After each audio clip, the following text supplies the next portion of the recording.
Ayan na, amiga Lord, shoutout. Good morning, good afternoon, good evening guys. Kung sa amang panig ng mundo.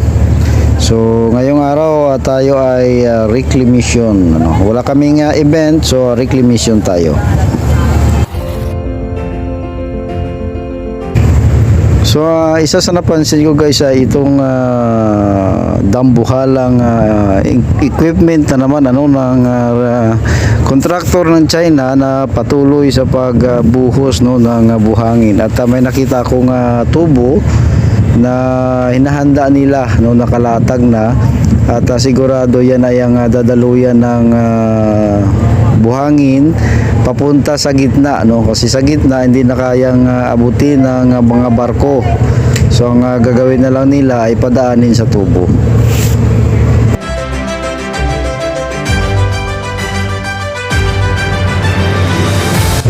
So ang lahat naman ay kalmado guys, maliwalas ang kapaligiran.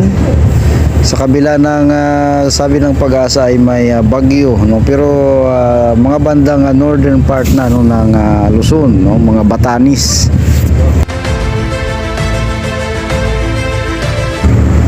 So halos para sa akin ay gabundok na, gabundok na ang buhangin sa reclamation. At nakikita natin yung development mismo, pati yung isla artificial sa gitna, kitang-kita na yung buhangin. Kung dati ay inaaninag lang natin, ngayon guys ay kitang-kita na at halos magtagpo na ang dalawang isla na ito, yung Isla A at saka Isla B. So sa mga ilang saglit lang ito ay maging magdudugtong na itong dalawang isla.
So yan po guys, ano, ang update no dito sa reclamation. Paki-click like and subscribe guys ano kung nagustuhan yung video. Salamat po guys. Mag-ingat po tayo at mabuhay po tayong lahat. Salamat po.